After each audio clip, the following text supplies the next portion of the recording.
morning! Hello mga mamshi! Talagang maaasahan mo na nga ito si Chantal kapag inuutusan. Dahil nga mas nauna siya nagising kaysa kay Kuya Sean ay siya nga ang inutusan ko na kuhain muna yung ulam naming manok na pinahabili namin sa rep doon kila mama. Mula nga nung umuwi kami dito sa bukid ay talaga naman nga nakakapanibago dahil hindi na nga ako naghuhugas tuwing gabi ng aming mga pinagkainan. Sinasabay ko na nga lang din yung mga hugasan sa gabi na mga pinggan sa hugasin sa umaga.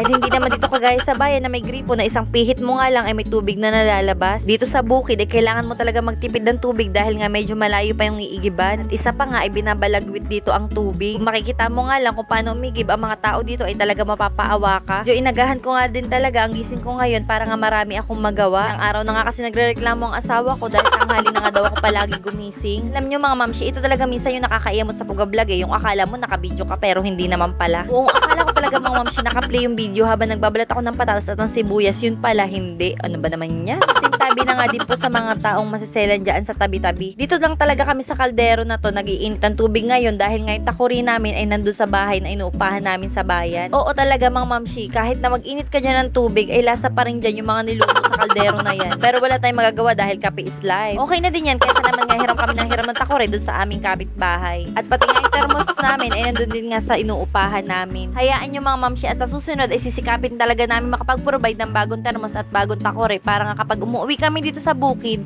ay hindi ganito yung aming senaryo. Pati nga yung aming mga kape, asukal, tsaka yung mga pangrekado talaga nag-provide ako mga mamshi para nga pag umuwi kami dito ay meron at hindi parang bago nagsisimula lang kami. At may dumaan nga pala mga mamshi kanina nagtitinda ng kutsinta kaya napabili kami dahil nagsisigaw nga si Chantal na gusto nga daw niya ng kutsinta. Ang kasyungahan ko nga mga mamshi, alam nyo ba pagkalagay ko ng sibuyas ang sinunod ko nga kaagad ay yung patatas. Kaya ang ginawa ko nga iinahon ko nga uli ay naku maluluto kaagad ay yung manok nga ay hindi pa nalalabo. Hirap din nga pala talaga kapag ang lahat ng gamit namin ay nandun sa bayan tapos wala man lang kaming kagamit-gamit na halos natira dito. Kaya kapag umuwi kami dito mga mamshi, alam nyo ba para kaming bago nagsisimula pa lang bili dito, bili doon, ganyan. Hindi nga mga mamshi yung mga gamit panlaba eh, nanghihiram pa talaga ako sa kapatid ko para makapaglaba lang ako. Habang inaantay ko nga mga mamshi na kumulo at medyo maigay yung inadobo ko na manok ay ito nga nagmuni-muni ako dito sa may gilid ng pinto namin saglit. Super manifesting talaga kami na sana sa 2024 maipagawa na namin tong bahay namin dito. Sinundo nga pala mga mamshi ni Chantal yung kanya mga pinsan para nga sila makapaglaro na ulit dahil yung bata na yan ay sabik nga sa kalaro.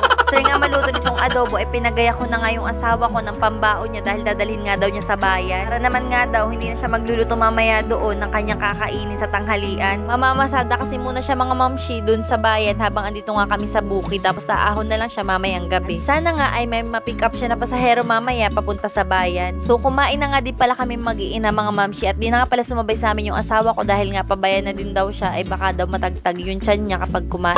Hanggang dito na lang pala ulit. Bye!